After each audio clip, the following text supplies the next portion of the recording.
Welcome to another 21 Hats Dashboard. I'm Lauren Feldman. I'm here with Gene Marks to talk about issues we think business owners should be following this week. Welcome, Gene. Happy Thanksgiving week. Happy Thanksgiving week. Great to have you here. Yeah, what are you doing for Thanksgiving, Lauren? I'm hanging out with family here, not traveling. I love Thanksgiving. I hate traveling over Thanksgiving. Yeah. How about you? Yeah, it's the first Thanksgiving in a couple of years that's like relatively normal, Right. Because of COVID and all of that. So whenever I talk to people, I think that they're Well, we're not going completely normal, but yeah. Well, yeah. I mean, in all respect to families, I'm sure there's never completely normal, but it is nice to have like something back with all the family back around again without all those concerns. Absolutely. So that's good news. Absolutely. Yep. With some of those concerns in our case. Some of those. Okay. As usual, Gene, you've been writing about stuff that matters to business owners, including a recent piece that's, I would say, is kind of a warning to employees that it's time to get to work.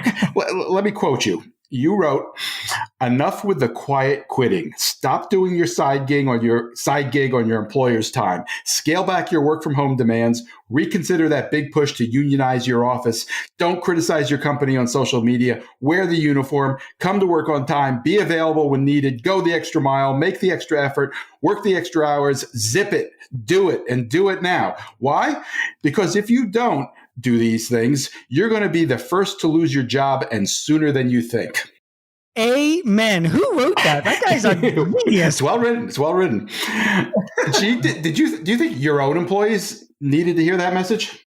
No, actually, I don't think they did, because you have a different culture. I know we're going to talk about Elon Musk at some point, but different companies have different cultures. My company is a culture where people know who I am and what I'm about, and what I expect from people, and I expect them to do everything that you just read, out there.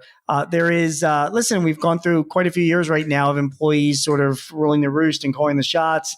And I know for a fact, because I go to clients and I've been traveling around and talking to people working at companies, and they're getting a little nudgy there because they're hearing and seeing layoffs all over the place, starting with construction and financial services and tech.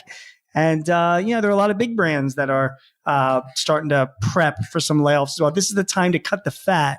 And I know for a fact, Lauren, that a lot of the big companies that I work with, clients and whatnot, there are some great people that work there, and there are people that really are just along for the ride. And they're the first ones that are going to go. So, it is time, if you are an employee, to zip it and do your job and put your head down. Work hard. You're being compensated just fine. I am sure you're able to work from home plenty enough. Just do your fucking job. Otherwise, you are really going to potentially find yourself in trouble over the next few months as employers are looking to lay people off. It's happening right now. As much as I love to argue with you, I can't fault you for any of the specific things you're suggesting. I mean, if you're supposed to wear a uniform, you should wear the uniform. If it's important that you be there on time, you should be there on time. These things are non-negotiable. Yep. I guess I would question you about the tone a little bit. I think I'm not sure.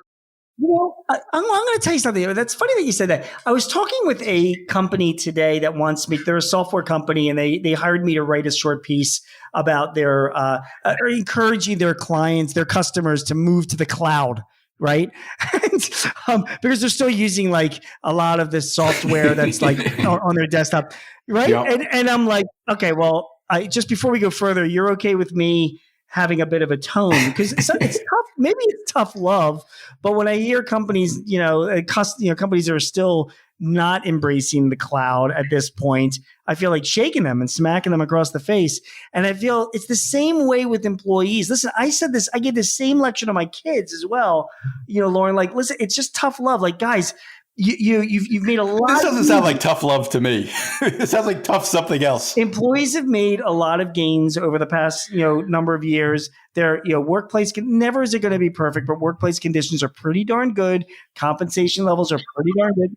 There are a lot of bad bosses out there. There are, I don't know if a lot or not. If you're not happy with your boss, then that's another situation you're going to have to deal with. I was about to say change jobs, but that's not going to be such an easy thing to do nowadays as companies are laying people off.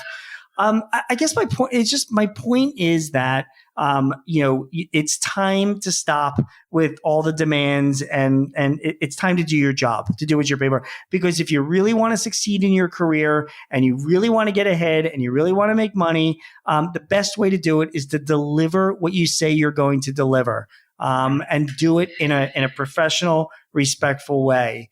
And if you're not doing that, you're going to be gone. That's just what's going to happen. I'm all in favor of people behaving in a professional way. I do worry about you encouraging owners to, I don't know, to be as angry as you sound in this. And I'm not surprised that you don't feel that your employees need this message. And I think a lot of business owners who would read this might feel the same way.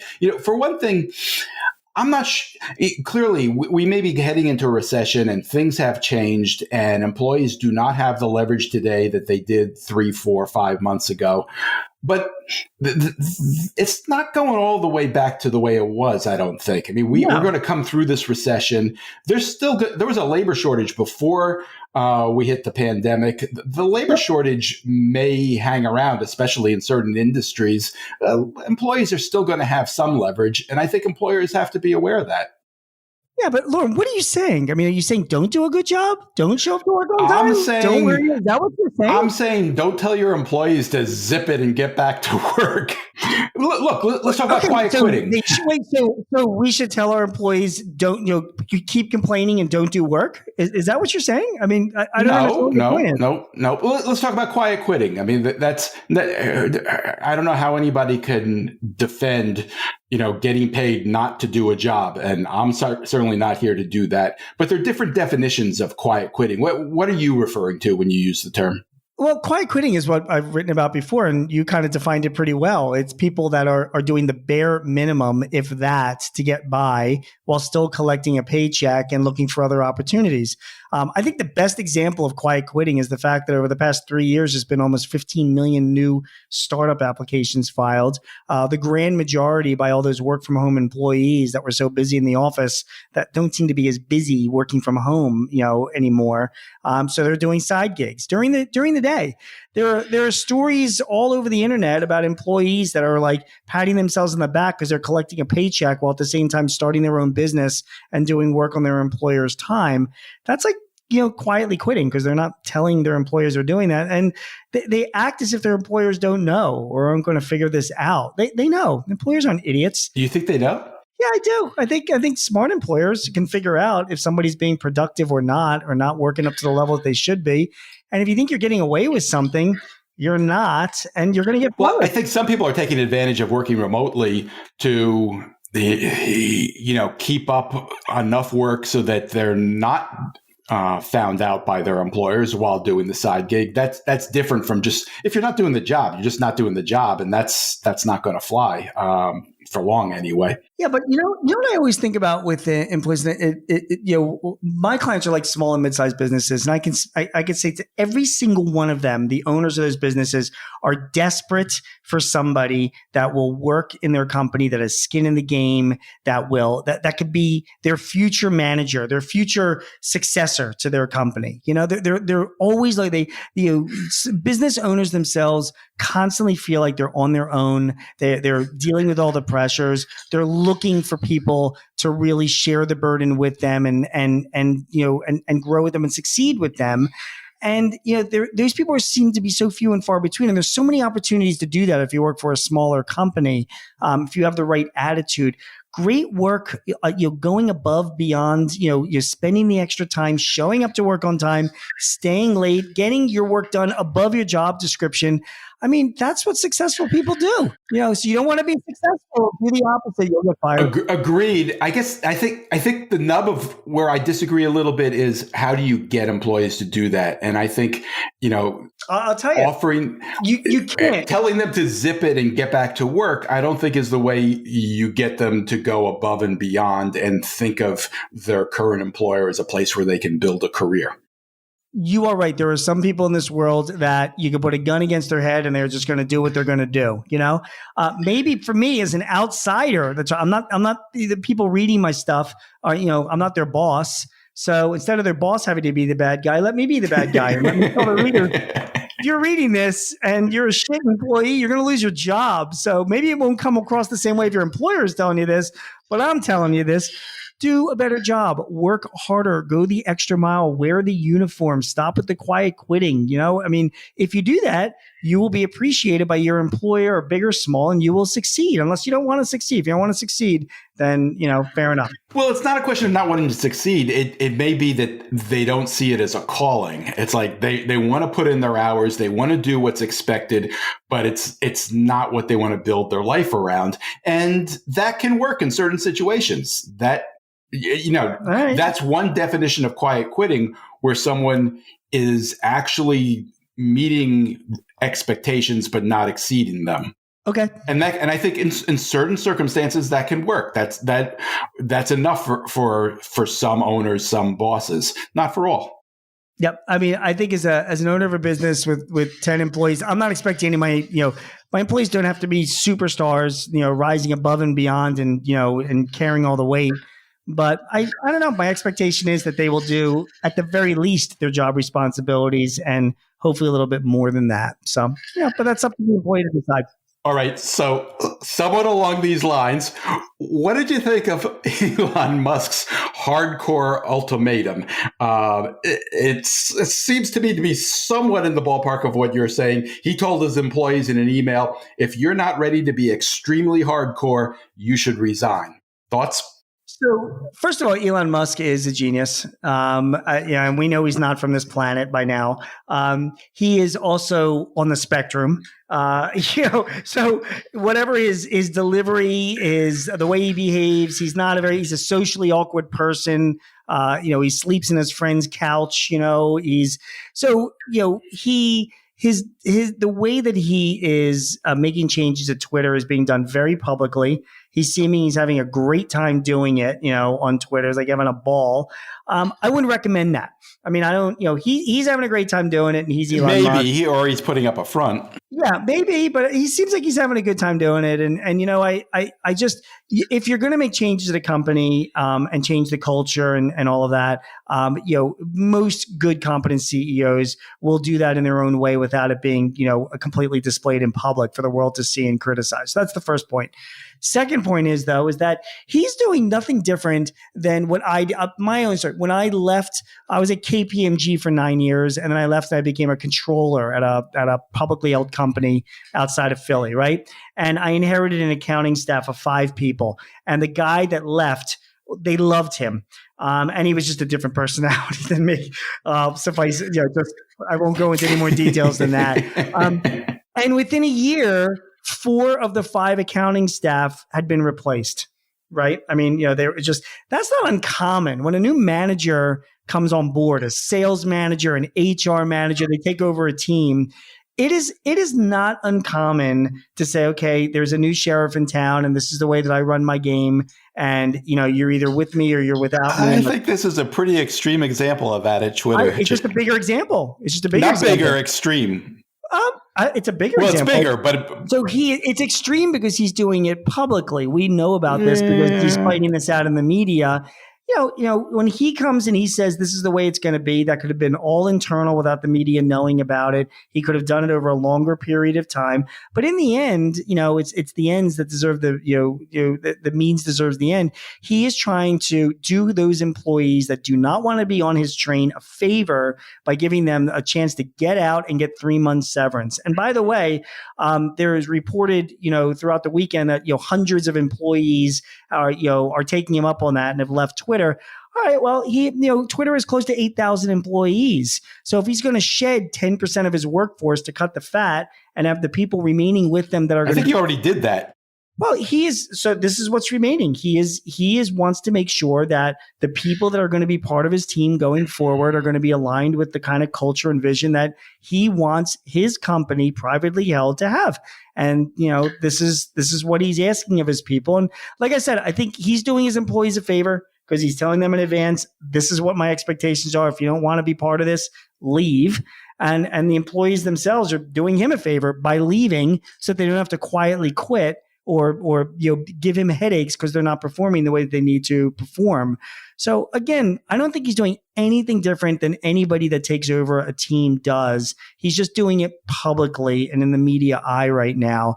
And he seems like he's having a ball doing it, but that's why we all know about it. Interesting. All right.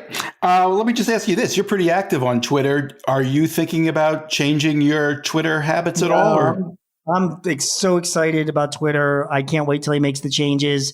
I have a blue check after my name. If he's going to charge me $8 a month, I have no problem doing that whatsoever.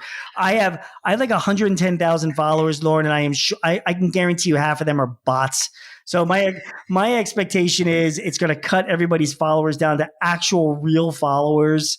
And I think he's going to restore credibility to the platform. I like what he's going to do with it going forward. And his plan is to make it into a WeChat like they have in China. I mean, it's going to be a payments platform, a communication, a collaboration platform. He's got big plans for it. Remember, this is the guy that he started his business career with PayPal. He founded, and he had a whole model built around for PayPal to do just what he's planning on doing right now with Twitter. So I think it's very exciting what he is going to do, and I'm looking forward to it. Twitter is a hot mess up until now. It's terrible. Well, that is an interesting perspective on Twitter. I appreciate your sharing it, and we'll probably come back to that at some point. Oh, yeah. Well, Twitter's going to be a big part of my business, and it's a big part of a lot of people's businesses. So it will be, this conversation impacts a lot of small businesses. So, well, that's an interesting point. Do you have a lot of your clients on Twitter? No, most of my clients are B2B people they've got better things to do than be tweeting during the day, So what were you referring to in terms of businesses who are active on Twitter? A lot of freelancers, a lot of people in the media, that are themselves business owners, a lot of people in public relations, a lot of people in certain service firms. There are people, financial professionals. There are plenty of individuals and businesses besides brands themselves that use Twitter, as a way to communicate and collaborate and get their message out. So it does impact a lot of businesses, not my clients per se, because of the nature that they are, but a lot of other businesses it does impact. I see. Well, I do use Twitter. I've never been a Twitter basher. I feel like I use it to get information, and there are smart ways to do that. And if you use them, it can be an extremely useful tool. I hope it sticks around, and I hope it does improve along the lines of what you're suggesting. I haven't seen a lot of evidence of that's where it's headed yet, but you could be right, and I hope you are. Yeah, Lauren, it's been a couple of weeks, and okay, fair enough. Fair point. Your meeting was written on MSNBC, so let's just let everybody calm down. Let's give the man like a year or two to do what he's got to do. It's not going to happen overnight, for goodness sake. I'd just like to see some positive steps, but you'll see them. Fair enough. Yeah. Last topic. CNBC recently warned that business owners face a potential tax nightmare that they may not realize is coming. It's related to if they took advantage of some pandemic-related changes that allowed them to defer Social Security payments. What do business owners need to know about this? Yeah. So if you took advantage, and I did not have many clients that did take advantage of this, but during the very outset of the pandemic, when the original, now it's escaping me the name of the first big, pandemic bill with PPP and everything came out. There was one of the provisions was that it allowed business owners to defer their employer taxes. They could defer like 50% of them to the end of 2021, and then the other 50% of them to the end of 2022. It's like a financing move. So, the IRS is basically saying, listen, we know you owe these employer taxes, but you don't have to pay them now because there's a pandemic going on. So you can keep the cash and use it for other purposes. And it was like an interest-free loan for a couple of years. Well, the second half of that payment is coming due on January 3rd. So if you took part of that program and you back in 2020 didn't pay, half of your payroll taxes, for a quarter or two, don't forget that money's still owed. And that bill is coming due on January 3rd. You and I were talking before we started recording this. Most business owners aren't unfamiliar with the fact that tax payments are due in January. There's a final estimated payment almost final for 2022 will be made in January. And that, if you're a business owner, it's likely you've got some kind of pass-through company that, an S corporation or a LLC. So you're probably making an estimated tax payment in January anywhere. That's separate from, this payroll tax deferral. So you might be gearing up to make that tax payment in January as usual. And then you also owe these payroll taxes as well if you chose to defer them back in 2020. Any other last minute tax tips on your mind? I have a couple that I thought I would share, and I'm going to be doing a few of these things in the media over the next month. But wash sales of stock, guys, if you're individual, if you want to, like everybody, all of our stocks have gone down this year. If you sell your stock at a loss, you can offset it against any gains from stocks that you sell. And if you have an additional $3,000 in loss, you can actually offset it against your ordinary income too. So in a down year, that's a good thing to do. If you really like a stock, like Amazon is down, but I like Amazon. I mean, I want to hold on to my stock. I could sell it and take that loss and then wait 30 days and then just buy the stock again. And I'm in compliance with the IRS rules. It's called a wash sale of stock otherwise. And that way, I get that loss benefit and then get back into the stock after 30 days. I don't know if the stock's going to go up so much in the next 30 days. So that's number one. And then the second advice that I have for a lot of people is if you have a regular IRA, like a retirement savings account, you might want to consider converting that to a Roth IRA this year. When you cash out of your regular IRA, you are going to owe taxes. But because stock values are down, you'll owe less taxes than you might have owed a year or two ago. So cash out, put it into a Roth IRA, and then when it grows and going forward, you won't pay any taxes on the growth. So it's kind of like you're buying low and selling high as it is from a tax perspective. And that's a good move that you can make this year if you're eligible. Does that make sense? That does make sense. I guess typically the thought is with an IRA is that when you withdraw the money later in life, you're less likely to have a lot of income and you're going to pay less taxes on it then anyway. But this is a way to do even better than that. Correct. Even better because, you pay the taxes now. And then again, because the asset values have gone down and then it can, as it goes up, hopefully the markets will recover and go out. That's what markets usually do. And you won't pay any taxes on that whole recovery, which is good. One final thing on the tax side, Lauren, I'm seeing a lot of clients do sale leasebacks as well. Because even though, real estate, had a pretty tough year, property values are still up a lot. And I'm seeing some of my clients cash out of their properties and then, sell it to a corporation or an individual that then turns around and gives them a long-term lease. So they're still in the building, but they can, get cash out of their property while, asset values are still, relatively higher. And then when you pay the lease payment, you get a full tax deduction for doing that. So that's another thing to consider. Interesting. All right. Gene Marks is a CPA. Everybody's asleep at this point, right? We lost them all. No, I don't think so. Let's go back to arguing about employees. Employees and taxes are topics that keep people awake for sure. Gene Marks is a CPA who writes weekly on small business for The Guardian, The Hill, The Philadelphia Inquirer, The Washington Times, Forbes, and Entrepreneur. You can also hear him on ABC Radio's Eye on the World with John Batchelor. Gene hosts 2 small business podcasts with Paychex Corporation and The Hartford. Thank you, Gene. Have a great Thanksgiving week, and we will talk again soon. Although not this coming week, the Monday after Thanksgiving, we will be taking a break. Sounds good. Okay. Everybody have a happy Thanksgiving. Happy Thanksgiving, everybody.